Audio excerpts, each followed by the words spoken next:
3 million members searching, SingleMuslim.com proudly sponsors Single Muslim Live.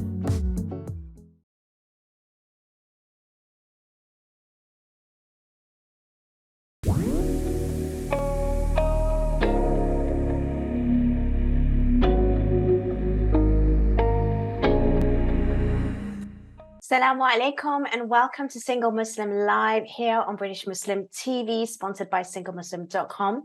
I'm Fahima Mohammed, your host and relationship coach. A very warm welcome from all of us here on British Muslim TV to welcome all of you wherever you're streaming, whether it's live on Sky Channel 752, Twitter or Facebook. I really enjoy having all of you join us each week and it's an absolute pleasure. We have so much engagement and please continue to do that. You are more than welcome to dial in directly to the studio and speak to myself and my guest tonight on 01924231083. And please do ask the bill payer's permission as standard network rates do apply. And if you have any other queries or questions and you want to remain anonymous, there's another line that you can actually WhatsApp for free. And that number is 07585835150. I look forward to hearing from some of you, whether it's live on the studio or even receiving your messages, and I will hopefully read them out. Tonight, we're going to be talking about creating a divine union. Now, that's a very interesting topic. And I think, regardless of whether you are looking for a relationship or already in one, it will be quite valuable, inshallah. And with me tonight, I have an extremely special guest and a personal friend of mine all the way from Washington. We have with us Cordelia Ghaffar. Assalamu alaikum, Cordelia. Wa alaikum salam. Fahima. Thank you so much for joining me. You look absolutely gorgeous. And I'm so happy that you're with me tonight, all the way from Washington. What an absolute pleasure. You're glowing. Absolutely wonderful. Thank you. I'm so happy to be here. Well, let's just start by, you telling us a little bit about yourself. I know there's lots to say and try and take your time because I want to learn more. And I'm sure the audience that's watching will really, really appreciate learning more about you tonight so that when we go into the topic, they will understand it a little bit more better. Yeah. So I call myself the ultimate joy monger, and I can say that as an executive transformation coach because the two are completely related. All my collective experiences in personal and professional relationships have brought me to a place where I create something that I call Replenish Me. And that is about going deep within to find and excavate your infinity, to mirror the divinity and others. And it's a very important thing because when you are like myself, I was married for 20 years, and marriage is a very it's something where you definitely go deep within your core and share deeply with another, and you are a reflection of each other. And at some point there you see more of your darkness than you see your light in your partner. And you have to understand where that's coming from. And so for me, I realized that it was about places that I required to nurture me more, and I didn't have left over to give to someone else.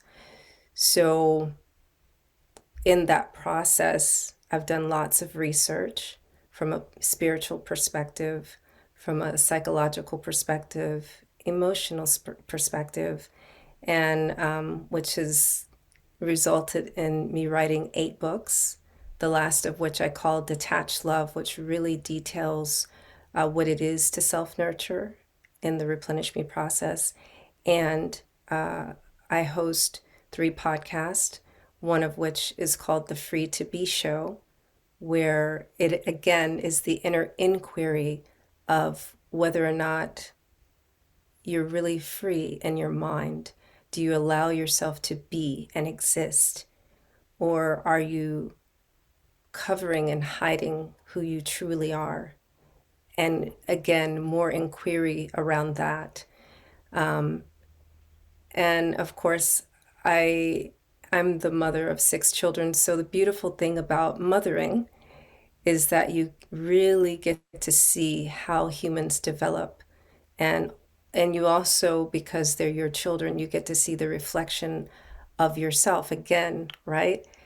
Your infinity and the divinity in them.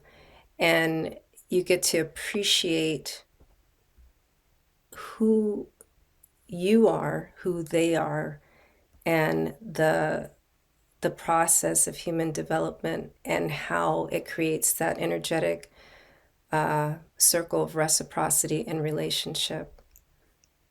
Wow, what a profound introduction. I'm just actually blown away just by that introduction, actually. And you've highlighted so much, and you've seen that when we talk about generally, self-awareness, I think you embody that in such a deep way, because a lot of people touch on the surface.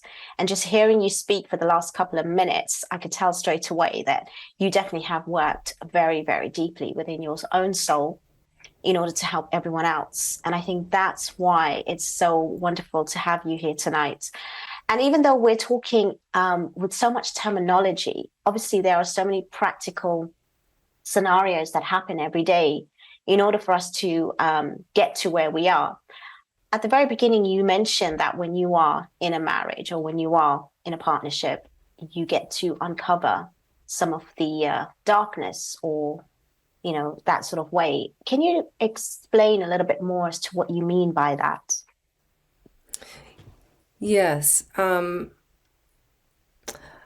I can take, for example, there is one woman that I've worked with in the past, and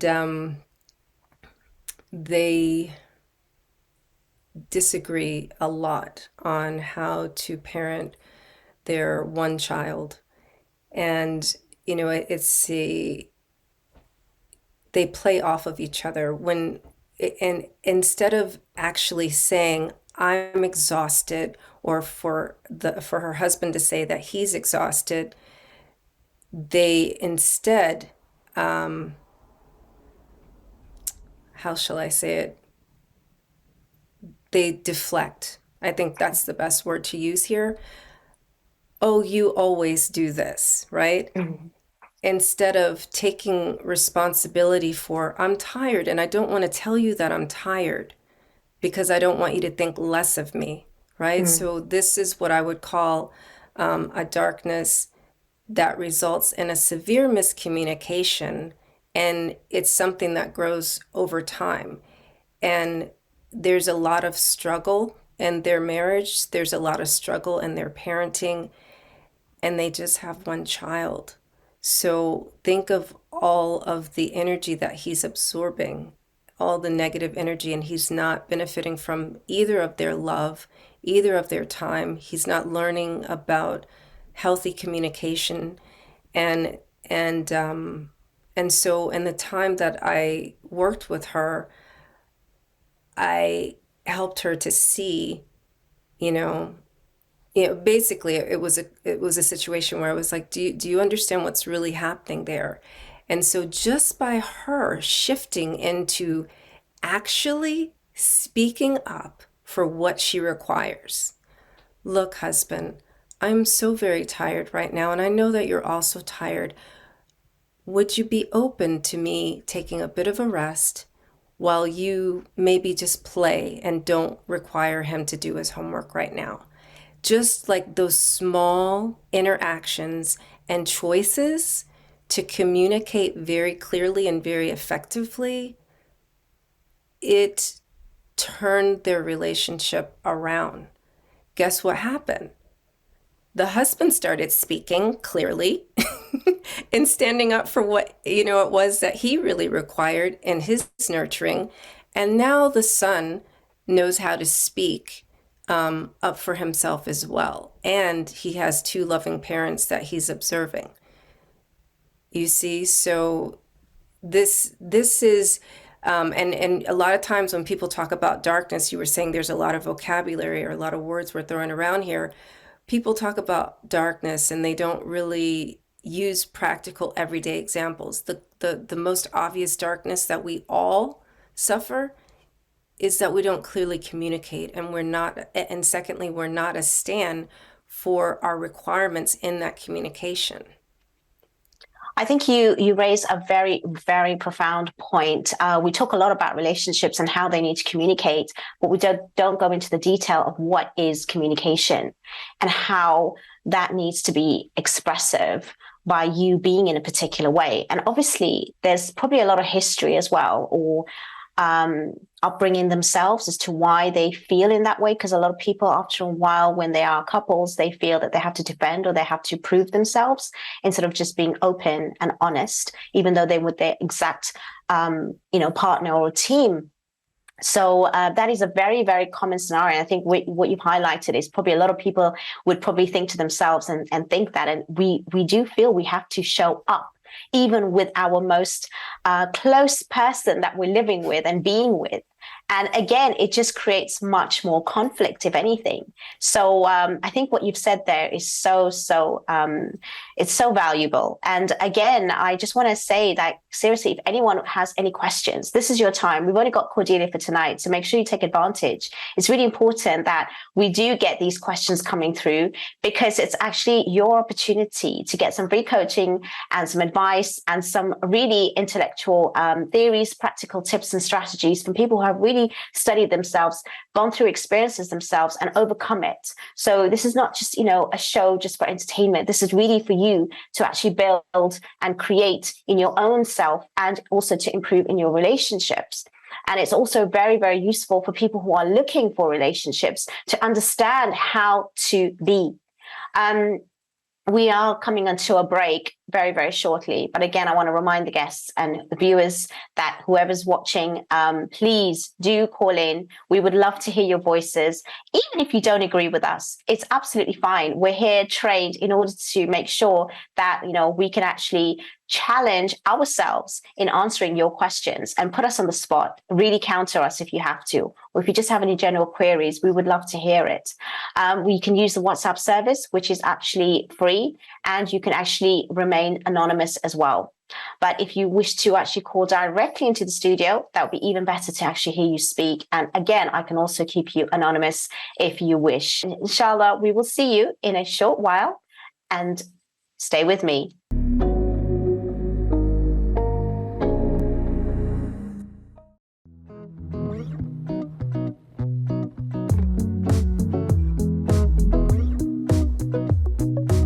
With 3 million members searching, SingleMuslim.com proudly sponsors Single Muslim Live.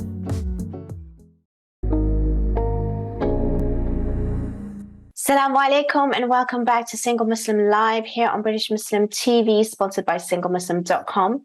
We're here with Cordelia, all the way from Washington, who is really enlightening us with some of her own experiences as well as her clients in order for us to create amazing relationships. And tonight, obviously, we're talking about creating a divine union. Now, what does that even mean, a divine union? How is that going to be something that's going to relate in our faith as well? I mean, you talk about free, you talk about, having that kind of way of thinking and being. Do you think that even coincides with what faith kind of puts a lot of restriction in a way, a lot of boundaries? So how do you create divine union in line with faith as well? I actually disagree that there's a lot of restriction in our faith. I believe that if we're true to our faith, right, there's so much freedom there, because we would work towards being whole within ourselves, being honest and in integrity with ourselves, understanding fully our requirements and being accountable to Allah with that, right, and being in integrity with Allah. So once you can do that, right, because sometimes there's the little lie, right? Let's think about when you're meeting, like you're set up to meet a life partner, right? And one of the common questions, do you pray 5 times a day? Like, maybe you don't. Maybe some days you pray 4 times, right? But do you actually say that? No. And are you integrity with yourself? Probably not. So if you the true freedom comes from being integrity with yourself and knowing who you are within, right? And so in a divine union, you got two people who are whole and integrity with themselves and in their relationship with Allah. And they're coming together as a union, not to complete each other. It's like, oh, well, really on the DL, I actually pray 4 times a day. Don't tell your mom, don't tell your dad, right? And then, but since you pray 5 times a day, you can help me out with that. Nope. Whatever it is that you're incomplete in, look, I'm working on this. And, that frees that person up to say, yeah, I'm so glad you said that. I'm working on this, right?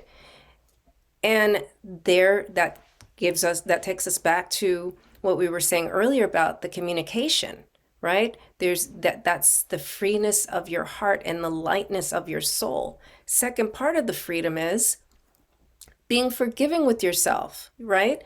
All right. So, the truth is, like 2 days a week, for whatever reason, I pray 4 times a day, and I'm not going to give myself a hard time about that.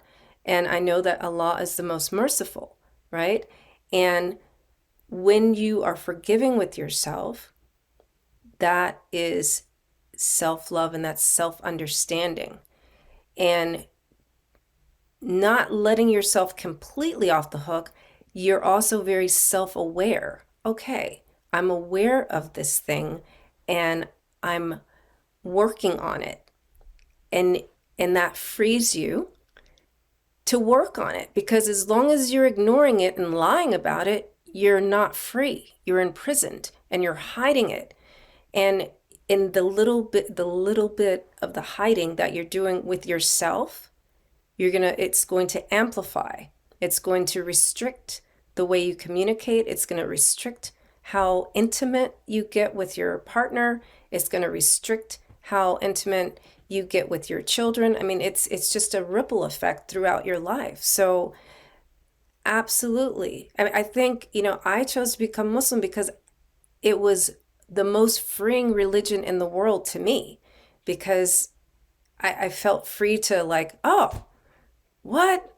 There's self-forgiveness? What? There's self-nurturing? What? Like, you have this open communication with Allah, with the source of everything.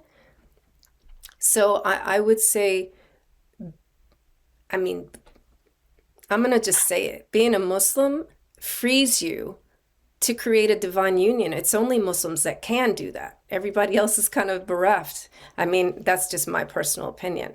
So no, I love that perspective, and I think it's really healthy, and I think a lot of us need to think in that way and in those lines, because again, when I say what I said at the beginning, is because a lot of people do look at the boundaries and the guidelines as restrictive, because like you said, it's not really having an understanding. But on the other hand, we can't be too complacent as to knowing that there is a very high expectation, especially when you're looking for a partner, that they have to conform in a particular way. And a lot of them, like, they have to be religious. And what does that mean? They have to pray, they have to do certain things, they have to conform. And especially when those who are doing it themselves and they expect, even if reverts, a lot of the times, they can actually do much more than even a born Muslim, and they expect it and they're disappointed by what they see in the actual community and the representation. So there's so much that, is around in that way. A lot of it is religion. Majority of it is culture as well, which we cannot ignore. And for a fact, living amongst even certain cultures and backgrounds, that takes precedence. Right? So how is it that you can actually free yourself when you are completely in shackles to a certain extent, with so much that is put on you, and it's not sold in the way that you have just described? And if anything, it is more like prescribed and told that this has to be without real understanding and explanation, which is why we are finding more and more people choosing in this particular era to be single, to, not actually commit and not even do what is in line with our faith, regardless of even thinking about a divine union, they just want a partner so that they can procreate, and at the same time not even keeping to those kind of rules that needs to be, because we've got the freedom there as well, especially for men to either have, second, third wives or extramarital affairs in a halal way. Regardless, I'm just wondering, when you talk about faith, how is it that we can actually create divine union with the rules that is prescribed? Because we can't say as well that, okay, we're doing it, 4 times, 5 times, and that's fine. How do you know that that person's genuinely working towards it, and that's not going to scare you, that they're going to stay that way, and you're going to either sometimes go down with them instead of you being in your own space and being strong enough? Because that's what a lot of people get scared of, especially when they're going to be raising children in the future. How do you convince a young person especially to trust in that? Well, I mean, I guess it begins with understanding what freedom is. I mean, even in Islam, freedom is about not being imprisoned in your mind to scarcity like thinking, or fearing things that you have no control over. You're a sovereign individual, and so is the person that you're choosing to create a life with. So it's about unconditional love, right? Your marriage contract isn't attached to whether the person actually, by the end of your lives, is actually praying 5 times a day or not. It is about you keeping your commitments and your agreements to your Lord, right? And praying for that person, right? Because dua is the strongest weapon we have against any fear. And so when that is your choice, you're free to choose to do that, or you're free to use up all your energy worrying about whether or not that person's ever going to meet this checklist that you were given in your culture, or, by your parents, or wherever it comes from, right? You have a choice, because it's you who's marrying that person. And here I will, use a personal example, right? So there came a point in my marriage where I felt like pointing the finger. He's not doing this. He's not doing that, right? And it sucked up so much of my energy that I decided, you know what? Oof, can I just free myself from caring what he's doing? And I was like, well, I can. What I have available to me is I can focus on how well I'm loving Allah and keeping my commitments to what I'm supposed to be doing as a Muslim. And as far as all the things I'm worried about with my husband, I can just love him unconditionally as my brother in Islam. And I'm going to tell you, that was very freeing. It was so freeing. And all of a sudden, he would do the things that used to annoy the bejesus out of me, right? And then I would be like, oh, well, the good news is Allah is in control of that, So that's quite freeing. I know it's like a leap, though, because I'm a revert. He was born a Muslim, and maybe people that are listening to me are, raised in a culture where, like you were saying, it is all about the checklist. It is all about what it looks like and what people think. But think about what you're thinking, what people think. We're not here for what people think. We're not here for what it looks like.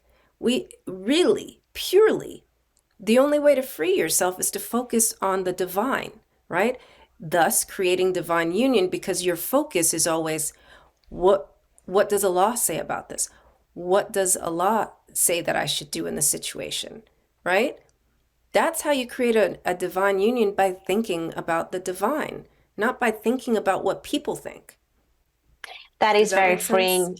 Yeah, no, that's absolutely freeing. And I think also what you highlighted before about the unconditional love, I'm going to obviously go back onto that a little bit more, but we are coming onto a break shortly. But that unconditional love, I think we need to talk about that a little bit more deeper, because again, that is so freeing. I know so many women and men that have that expectation of how things need to be, but if they just had that unconditional love, it really frees them. And just by hearing you just express that example of, thinking in a particular way instead of blaming, for example, that alone, you can see how it can free somebody from actually having that unnecessary thought or that unnecessary argument or resentment towards yourself or the other person. But that is definitely something that has to be learned, and it's a skill, and you have to be a particular way to get there. You don't automatically get that. And especially when you're coming into a relationship to begin with, there is a lot that you feel that when you're with a partner.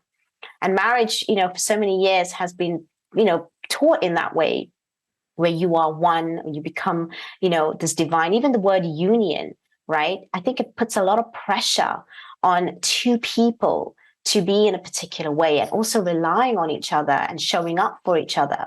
So we're going to discuss that a little bit more. Inshallah, stay with me. We will be back shortly after this break. Take care.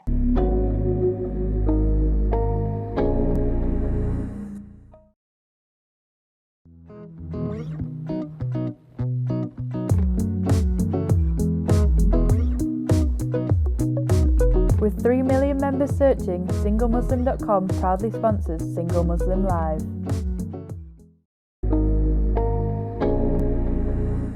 Assalamu alaikum and welcome back to Single Muslim Live here on British Muslim TV, sponsored by SingleMuslim.com, talking about creating a divine union with the lovely Cordelia. Before the break, we were talking about unconditional love and how important that is in order for you to feel free in your relationship, because a lot of people do feel kind of they have to be one way or the other, and they have to also expect from the other, and that really does cause that expectation, which causes unnecessary arguments or a lot of things that they have in their mind, and they cannot communicate.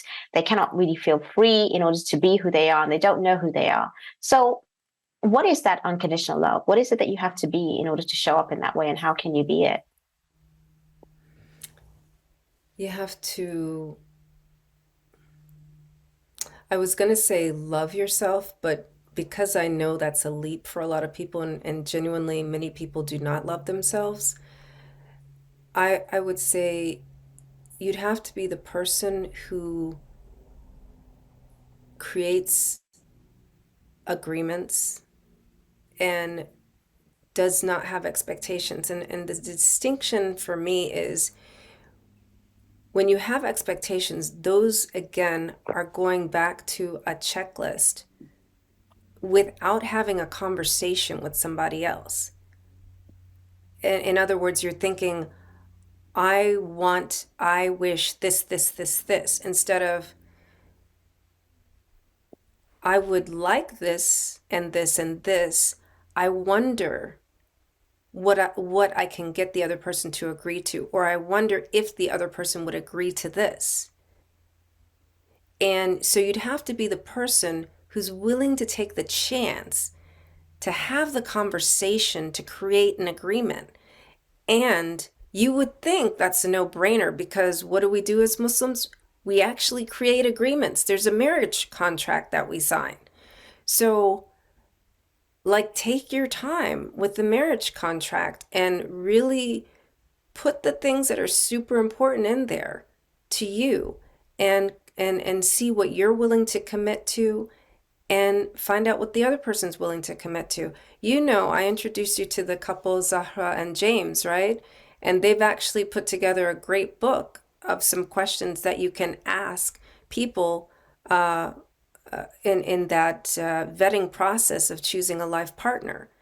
And I think it's a great way to open up that conversation and be more in agreement even before you choose to get married, rather than being in expectation.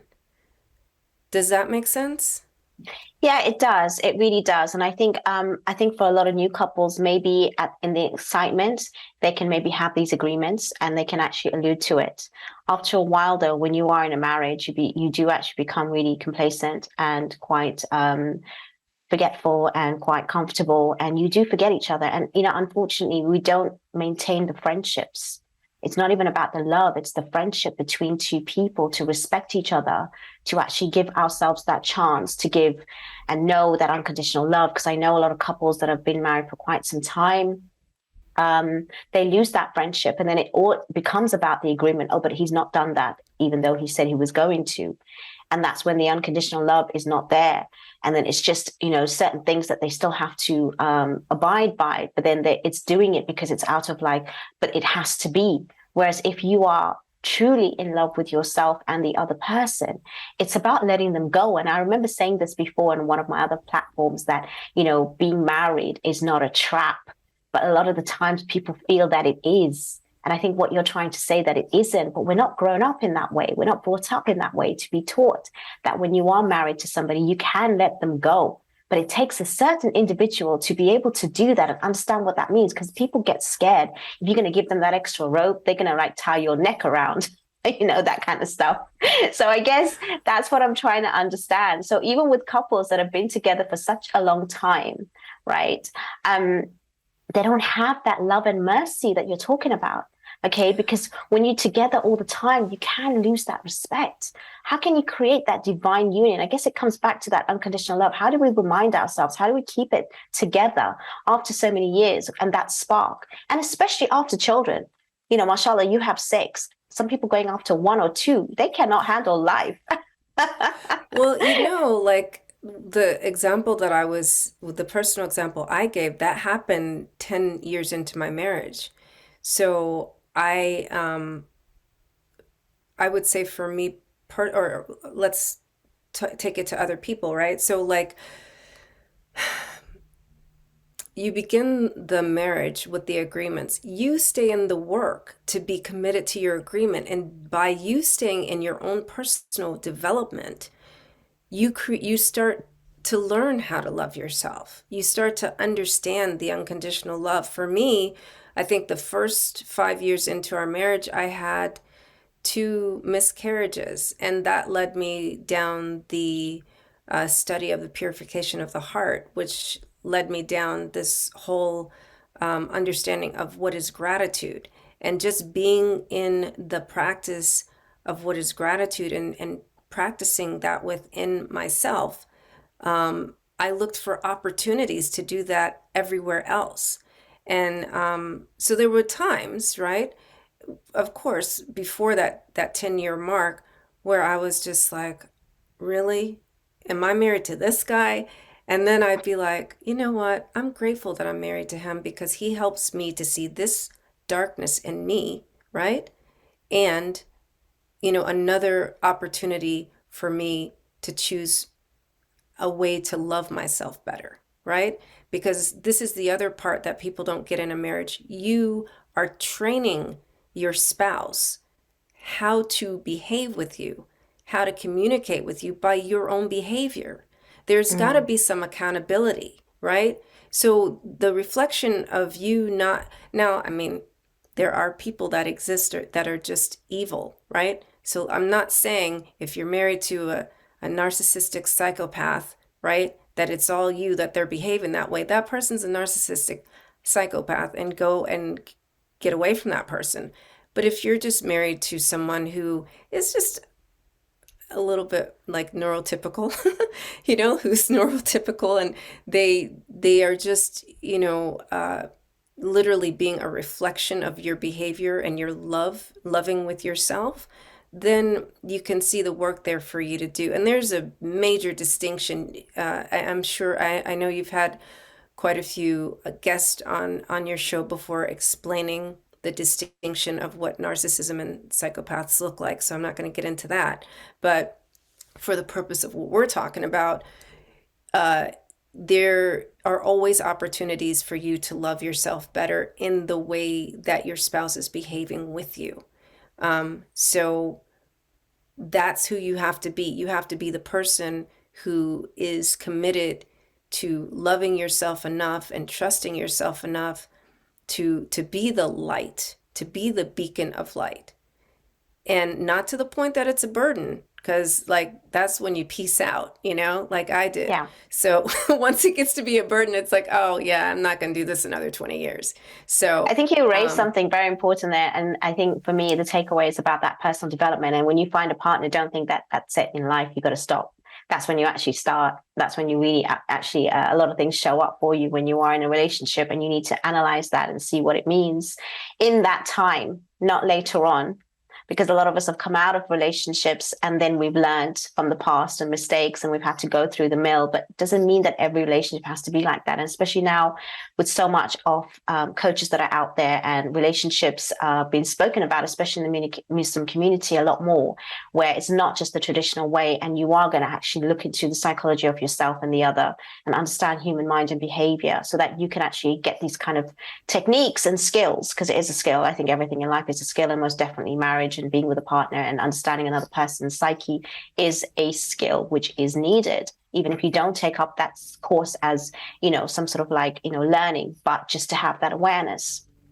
The other thing is, I was thinking of when you were talking, is that, okay, one partner can be in that way and be in that self-development sort of stages and mode, but the other isn't. Then what happens? Because a lot of the times we don't grow together. We don't grow at the same time. We don't have that same sort of spurts, the growth spurts, whatever it is. And that's the other thing, where partners leave each other because they feel that they're not on the same level of that growth. What do you do then? well, a test for that is to see, just encourage them to, to read the books you're reading, or listen to the podcast you're listening to, or, go to the master classes or whatever, right?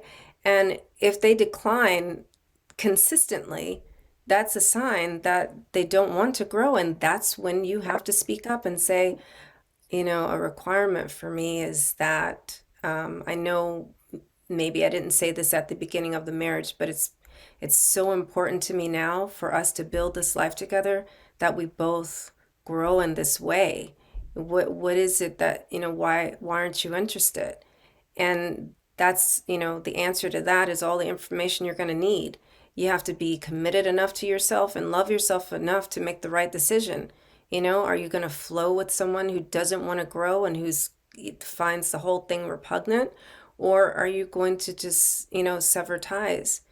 And, then, that's a whole different conversation of conscious uncoupling, right? So.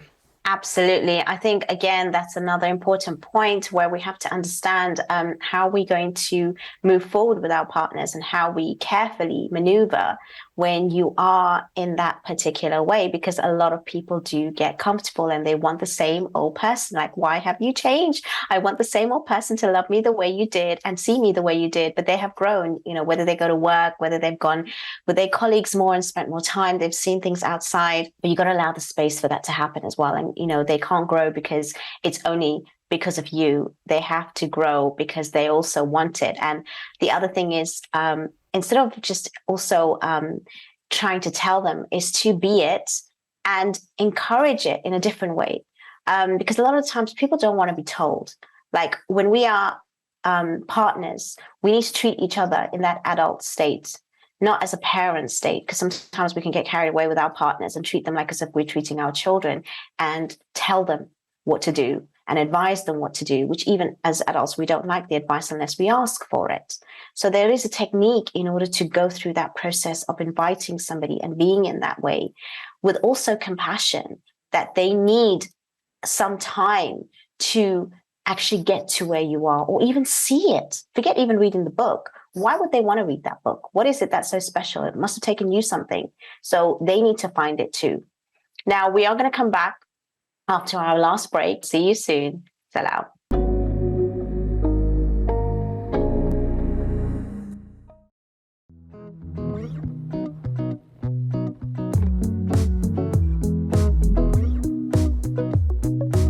With 3 million members searching, SingleMuslim.com proudly sponsors Single Muslim Live.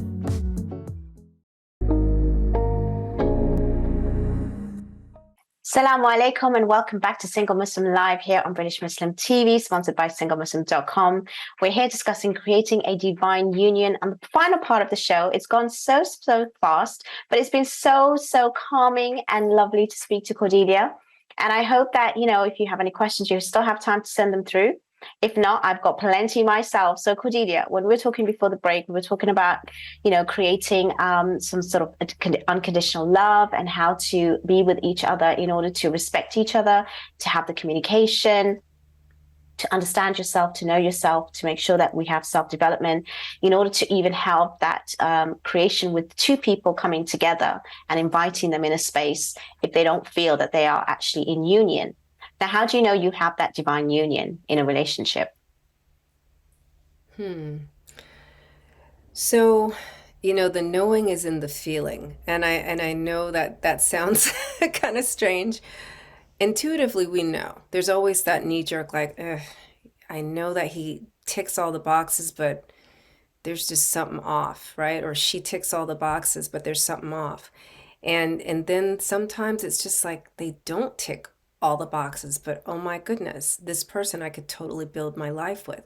And that thing may be what we just talked about. That maybe the number one question is, what's your personal opinion on personal development? What are you doing to grow as an individual? And that's really all you need. You need to. That's super important, because you don't want someone who's stagnant. You don't want someone who's going to be, happy being miserable. You don't want someone saying to you after 20 years, we're just miserable and we're, that's the way it is. And it doesn't matter. We're married and we're just going to stay married. That is not okay. Even if that has been your observation in your own family, were you happy with that? Did you like what you observed growing up? Was it cool? Or did it create lots of dysfunction? And do you think that you're, having problems making a decision because you're worried about the dysfunction? And are you really being honest with yourself about that? Maybe that's another question to ask yourself.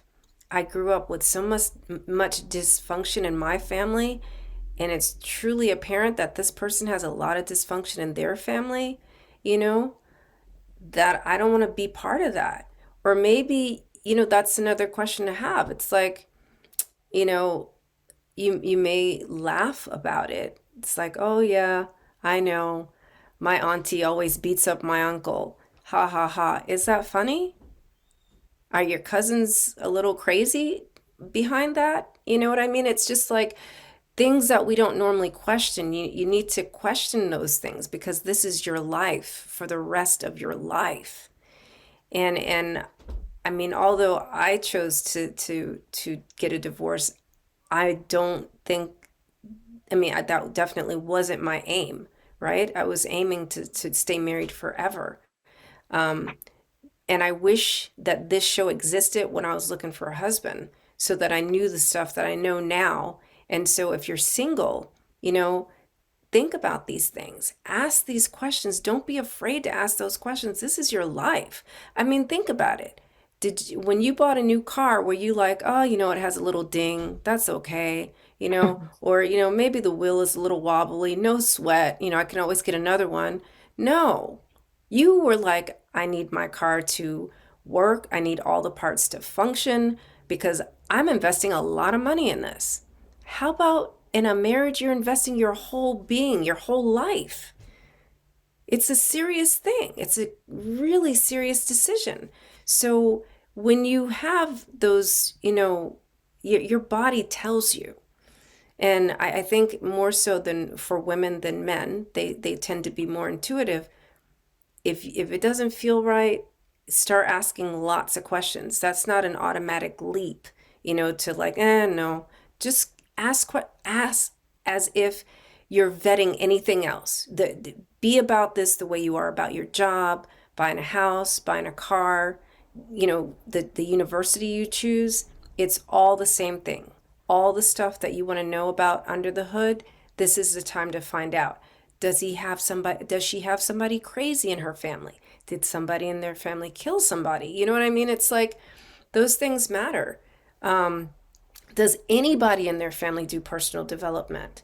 And there are many there are many people who are traditional, and part of their tradition is personal development. So those are things to look at.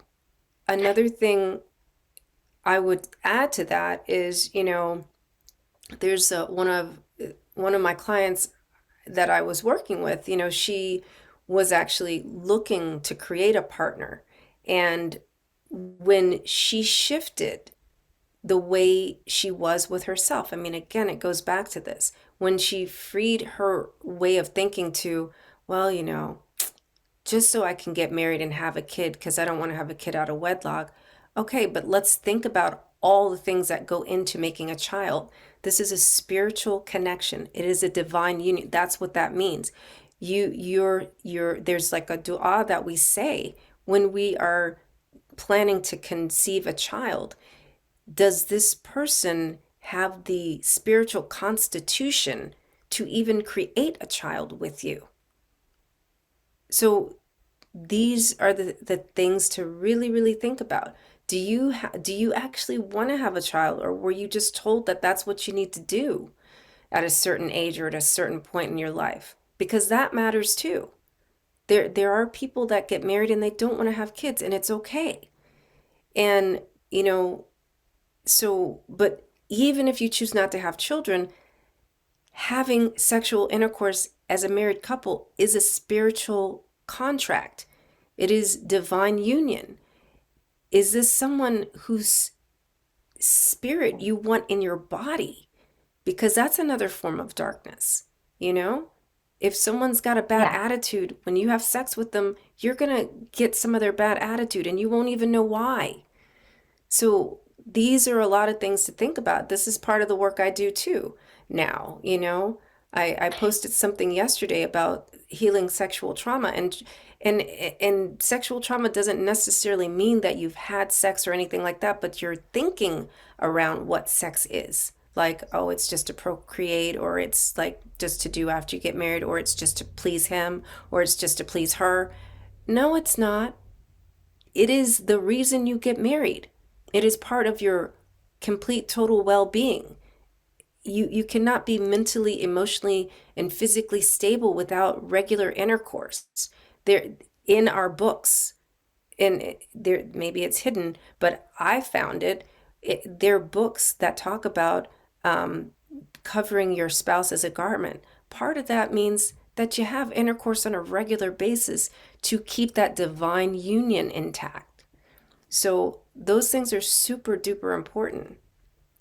I think you've said something very crucial there with regards to the intimacy and how important it is for that divine union and the spiritual meaning behind it as well. And I think a lot of us do not understand. And the example you gave, I hear it so much myself about, getting married just to have children or vice versa, not understanding the whole process and what it entails. And you are bringing another human being in that world, and they are going to have a bit of you and your spouse. So you've got to choose properly, whether it's the name, whether it's your mate, whether it's how you're going to, be with each other. It's all going to have a reflection. So I think what you've said is so, so important. And a lot of us don't look at it like that. We really need to get deep. And do reach out to Cordelia if you want to know and understand yourself, your body, your spirit, your mind, your heart. Now, we've only got about 4 minutes left in the show. I want to make sure that you give us enough information as possible. It's gone so quickly and I've still got so many questions, but please share your details. Please share how people can get to you, how we can actually even get all those amazing books that you've written, and some final thoughts as well before we end. Absolutely. I make it super easy. I have a website, which is my name, CordeliaGaffar.com. There's a shop on there where you can purchase my books. The best part of the Detached Love book is there's a bundle opportunity because it comes with a journal to actually work through this process of knowing yourself and nurturing yourself, mind, body, spirit. And another important thing that you can find there is I talked about, I have a podcast called The Free to Be Show. Actually, it will be live the next 2 days. And this month, I'm talking about forgiveness. Begin with soul forgiveness. And the series, what I'll be talking about specifically tomorrow is forgiveness, healing of my soul. And there's going to be a lot in there where I really talk about your sexual well-being. And it's the most important part of being a human being and the least understood part of being a human being. And I think there's so much unforgiveness and unloving that happens within each of us as an individual related to how we relate to ourselves sexually, because sexuality is the flip side, is the physical part of our spirituality, as we're talking about divine union here. So when you go to CordeliaGaffar.com, you'll see me talking about replenish and reveal your joy within. We are designed for bliss. We are designed for joy. And the only way to get there is to be fully present and connected to our bodies.